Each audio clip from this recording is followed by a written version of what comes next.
ठाकरे जिस एक कारण से सबसे अधिक विवादों में रहे हैं वह है उनका एंटी मुस्लिम एटीट्यूड।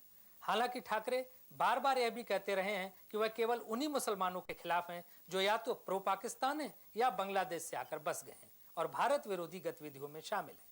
बॉम्बे में हुए दंगों के दौरान भी बाल ठाकरे और उनके शिव सैनिकों पर गंभीर आरोप लगे थे।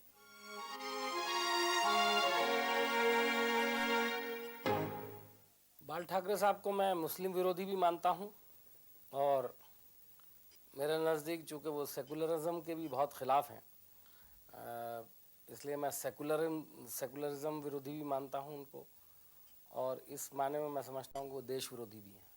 अगर वास्तव में कोई विदेशी नागरिक जो हिंदुस्तान में किसी तरह से घुस आया और जिससे देश को खतरा है, उसको निकालने में कभी कोई आदमी एतराज़ नहीं करेगा।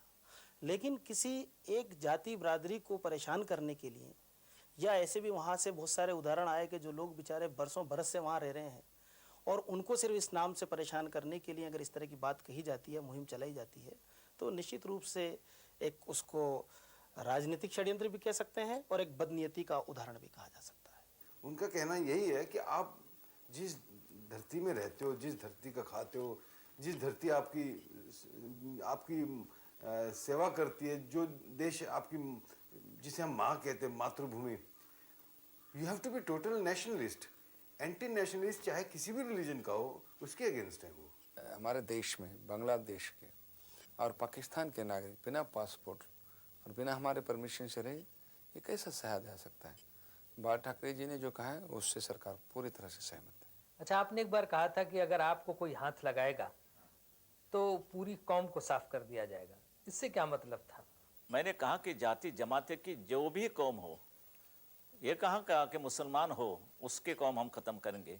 मैं कौम की बात करने के पीछे मेरा यही मकसद था कि वो पाकिस्तान के लोग होंगे और जितने भी यहाँ होंगे, बांग्लादेश के होंगे, जितने भी होंगे, वो हम ख़त्म करेंगे। आपने कहा था बांग्लादेशी मुसलमानों के यहाँ से हटाएंगे, जहाँ जहाँ मिलेंगे वहाँ से हटाएंगे, पाकिस्तान के हो या बांग्लादेश के हो। आप उनको बम्बई या महाराष्ट्र से निकालेंगे या देश से निकालने की बात करते हैं? देश को कैसे निकाले? हमारे यहाँ से हम निकालेंगे, उसको छोड़ देंगे उनके बॉर्डर तक, और यहाँ राजस्थान के बॉर्डर्स थे, चाहे तो पाकिस्तान में जाओ, मगर यहाँ नहीं, क्योंकि वो इस्लाम का ये है, ये देश है। जाओ वहाँ जाके नमाज पढ़ो आराम से। नहीं, आम मुसलमान आपसे डरा रहता है, उसको लगता है कि आप उसके खिलाफ की मैं बात नहीं कर रहा हूँ, मैं उसी मुसलमान की बात कर रहा हूँ जो प्रो पाकिस्तान है। मुसलमानों की एक और बात से तकलीफ हुई जब बाबरी मस्जिद गिरने के बाद आपने कहा कि इसे मैंने गिरवाया। मानो कि भाई बाबरी मस्जिद गिराने के बाद इनको तकलीफ होती है, तो विस्फोट की बात क्या करे, कैसे करे? भाई ये हमारे देश की बात है, यानी कि जो हमारी भावनाएं हैं राम और कृष्ण के बारे में, तो एक अयोध्या, काशी और मथुरा, बाकी कुछ नहीं चाहिए हमको, रख दो आपके पास। तो मथुरा काशी के लिए आंदोलन कब करेंगे?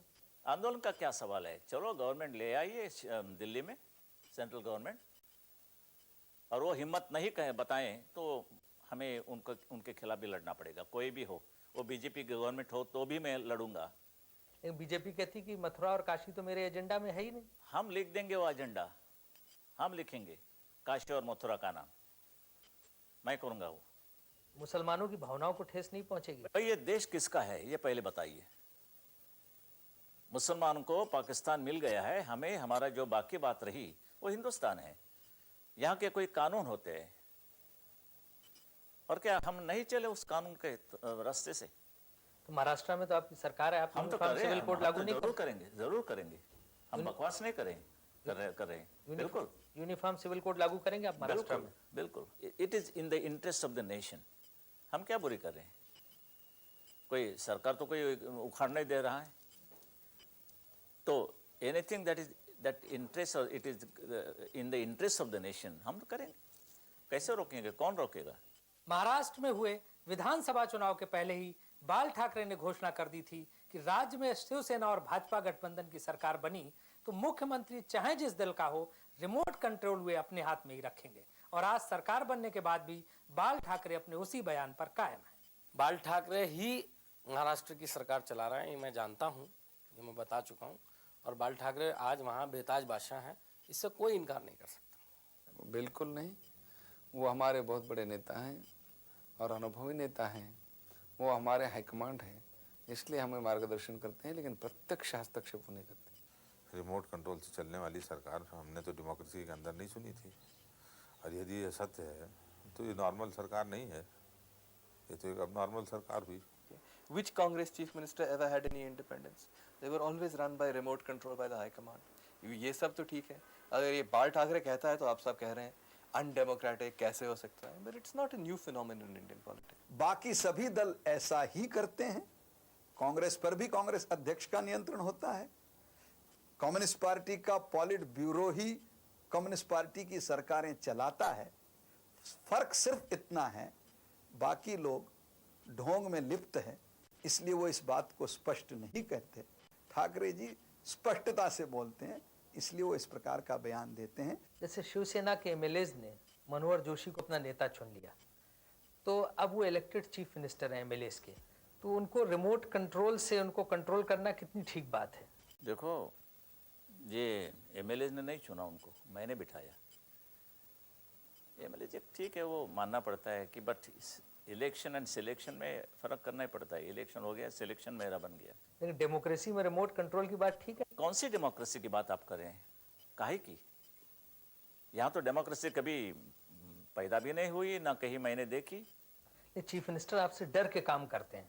नहीं, बिल्कुल नहीं। उनके आप जाके उनकी भी मुलाकात ले लो और यही सवाल पूछो उनको। लेकिन असलियत में तो एक प्रेशर उनके कैसे ऊपर रहता असलियत है में? हमेशा। कितने ऐसे उन्होंने ये डिसीजंस लिए हैं बिना पूछ के। मगर पॉलिसी के खिलाफ कोई बात हो जाए तो मैं किसी को भी नहीं छोड़ूंगा, चाहे ये आज है वो कल दूसरा होगा या परसों, वो सवाल नहीं है। कल अगर आपको मनोहर जोशी को हटाना पड़ा नहीं, तो कौन दूसरे हैं जिनको आप चीफ मिनिस्टर बनाएंगे? He is one of the best man I have. You see, I am lucky enough to have a man like him. बीच में कुछ खबरें फैली थी कि सुधीर जोशी को चीफ मिनिस्टर बनाया जा रहा। बात मान लो कि मेरे यहाँ 5 लोग हैं पूरे के पूरे लायक, ऐसे कोई आप शक भी नहीं ले सकते उनकी कामयाबी के बारे में। पर क्या 500 चीफ मिनिस्टर नहीं बन सकते? एक ही बनेगा क्या? कोई जैसे कि महापौर की बात होती है, 1 बरस की टर्म होती है, चलो बना दो। तो अभी ये बन गई है बात। Mister Manoj Joshi will continue.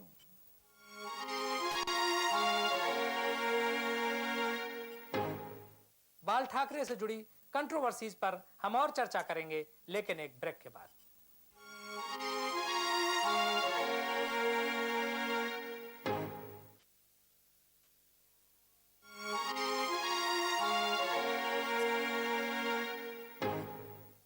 वैसे तो अमेरिकन कंपनी इनरॉन के दाभोल पावर प्रोजेक्ट को रद्द किए जाने का फैसला महाराष्ट्र सरकार ने लिया है, लेकिन बाल ठाकरे ने चुनाव से पहले ही घोषणा कर दी थी कि यदि उनकी सरकार बनी तो वह इस परियोजना का काम रोक देगी, और हुआ भी यही।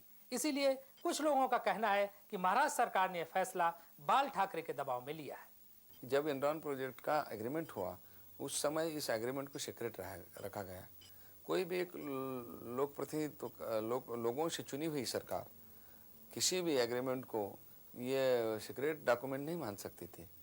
उसमें ग्लोबल टेंडर नहीं बुलाया गया था। उस समय सारे विपक्ष में ने इसके खिलाफ आवाज़ उठाई थी, और इस आवाज़ उठाने के बावजूद भी इसको सीक्रेट डॉक्यूमेंट ही रखा गया। इसको विधानसभा में पहले एमओयू के पहले बहस हो सकती थी, उसमें सरकार सारे लोगों को विश्वास में लेके बात कर सकती थी, और ये न करने के कारण उसका विरोध रहा। और हमने चुनाव का ये मुद्दा बनाया था कि हम अगर सरकार में आएंगे तो इसकी हम जांच करेंगे। ये जो इल्ज़ाम है उनके ठीक नहीं है। अच्छा, हिंदुस्तान में ये पहला है क्या? 1978 में टाटा को इजाज़त दी थी, तब टेंडर नहीं मांगा था। I was the chief minister, तब किसी ने कुछ कहा नहीं। वो प्रोजेक्ट आए, आज बम्बई को बिजली वही सप्लाई करता है। और बिना टेंडर एमओयू साइन करने का इस देश में 160 केसेस हो गई है। 160 में महाराष्ट्र में सिर्फ 4 है। नहीं, दिल में जो गड़बड़ है वो जो पुराने चीफ मिनिस्टर है उनको पता होगा। हम कोशिश कर रहे हैं, पता लगा भी है। I am concern with the natural, I mean the green belt, the natural beauty of the Konkan area. तो आप सिर्फ ग्रीन बेल्ट की वजह से इनरॉन को कैंसिल करना चाहते हैं या कोई और भी वजह है? नहीं, और क्या वजह है? I am interested in nature, environment, वातावरण जो है वो मैं नहीं खराब कर दूंगा। तो महाराष्ट्र में किसी दूसरी जगह जहां वो वातावरण को नुकसान ना हो लगाना चाहे तो आप लगाने की इजाजत दे देंगे उन्हें? If they take care of this, then I have no objection. Imran ने आपको अप्रोच नहीं किया? कल ही वो आई थी रुबेका मार्क, पहले भी आई थी, कल भी आई थी, काफ़ी देर ठहरी, मगर मैं क्या क्या क्या कहूँ उनसे, क्या क्या बात है बाकी रही है? आपको नहीं लगता अगर इमरान डील कैंसिल करेंगे तो फॉरेन इन्वेस्टमेंट आना बंद हो जाएगा? कुछ नहीं होगा, ये डर ही तुम्हारे जो मन में है ना, उससे वो बहुत मात करते हैं आपके ऊपर। मैं कहता हूँ कि who is America that to dictate my country? नहीं, एक असर तो पड़ेगा, एनआरआईज को मैसेज जाएगा, बाहर की कंपनीज को मैसेज जाएगा। All the foreign investors, please come. We have a gateway of India which has no doors. आइए, अंदर आइए। लेकिन इस तरह से जब एक बार प्रोजेक्ट फाइनल हो जाए नहीं, और काम शुरू हो जाए उसके बाद उनको हटाना अच्छा है? ने अब बहुत ही महंगा एक प्रोजेक्ट हम कैसे बर्दाश्त करेंगे? एक वाइट एलिफेंट ठीक है, मगर ये वाइट एलिफेंट से भी ज़्यादा होगा, जिससे खिलाना बहुत मुश्किल होगा, और फिर अंधेरा ही अंधेरा। तो क्या पिछली सरकार ने कोई डील की थी इमरान के साथ जो गड़बड़ थी? ये सवाल ऐसे हैं कि जो बलात्कार करने वाला होता है तो कभी सबूत नहीं रखता, कोई रिश्वत लेने वाला होता है और देने वाला भी होता है, कोई रिश्वत नहीं रखता, तो पता है कि हुआ है मगर कोई सबूत नहीं होता है। आपकी सरकार को कोई ऑफर ऐसे नहीं मिला? होगी और मुझे पता लगेगा तो एक गवर्नमेंट कुछ यानी कि मिनिस्टर कोई भी होगा, चाहे चीफ मिनिस्टर हो तो भी, he will not remain there for a minute, mind you that, not for a minute. Yes, आज भी मैं पैसा ले सकता हूँ इमरान से। कोई लोग कहते कि 100 करोड़ रुपया मिलेगा, 200 करोड़ रुपये में, नहीं नहीं नहीं नहीं नहीं। अरे एक ना एक दुनिया को कहो, बताओ कि इस देश में ऐसा एक कोई आदमी है, वो एक पार्टी है कि आप खरीद कर नहीं सकते। बॉम्बे ब्लास्ट के दौरान AK-56 राइफल रखने के आरोप में टाडा के तहत गिरफ्तार फिल्म अभिनेता संजय दत्त की रिहाई करवाना बाल ठाकरे की प्राथमिकता में शामिल है। हालांकि संजय की गिरफ्तारी के लिए भी शिवसेना ने काफी एजिटेशन किया था। संजय दत्त के मामले में बाला साहब द्वारा स्टैंड चेंज करने का कारण आज भी लोगों की समझ में नहीं आया है। हमारे बारे में जो पिछले 2.5 साल से जो हमारे ऊपर इल्ज़ाम लगाए जा रहे थे, मेरे ऊपर, मेरे ख़ानदान के ऊपर, मेरे बच्चे के ऊपर, कि हम एंटी नेशनल हैं, हम देशद्रोही हैं, एक अकेले एक स्टेट्समैन बाला साहब ही थे जिन्होंने ये शुरुआत की, ये कहा कि सुनील दत्त, उनकी धर्मपत्नी ग्रेट नेशनलिस्ट हैं, ग्रेट पेट्रियाट्स हैं। इज ऑन रिकॉर्ड कि संजय दत्त और सुनील दत्त और सब में यहाँ पर इलेक्शन लड़े हैं बाला साहब के खिलाफ, शिवसेना के खिलाफ। बहुत रकीक किस्म की तकरीरें भी हुई, लेकिन उसके बावजूद उन्होंने कहा कि अगर वो बेटा, उसका लड़का खुद चीफ मिनिस्टर समझते हैं और ख़ुद प्राइम मिनिस्टर भी समझते हैं और ख़ुद ऐसा समझते हैं कि वो बेगुनाह है, तो फिर उसको छोड़ दो। आपने कहा था कि संजय दत्त को छोड़ देंगे जब आपकी सरकार आएगी। आपकी सरकार आ गई, आज 4 महीने हो गए, संजय दत्त तो भी जेल से छूटे नहीं। हमारी सरकार आने के बाद संजय रिहा होना चाहिए, रिहाई होनी चाहिए उनकी, ठीक है, मैं कर रहा हूँ, करूँगा भी। लेकिन एक बात है कि इतनी कॉम्प्लिकेटेड केस है और कोई पूरा कानून ऐसे फेंक दे के वो तो बाहर नहीं आ सकता है। लेकिन we have taken a keen interest to see that this boy doesn't suffer unnecessarily and he is suffering unnecessarily. Sanjay Dutt को आप राष्ट्रभक्त मानते हैं? The whole family, the Nargis, the Mr. Sunil Dutt, और ये सब लड़कियां, कैसे हम कहें कि सुनील दत्त तो I think it was China war, उस सरहद पर गए थे, पाकिस्तान के सरहद पर गए थे, जवानों को उन्होंने एंटरटेनमेंट प्रोग्राम ये बताया किया। उसका बम विस्फोट किसी में कोई इन्वॉल्वमेंट बिल्कुल नहीं। That you can check up with the CBI people.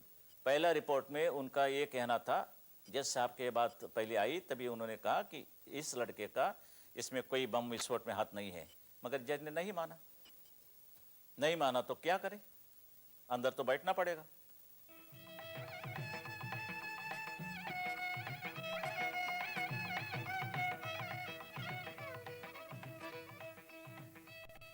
तो यह था शिवसेना प्रमुख बाल ठाकरे की पर्सनालिटी का एक लेखा जोखा।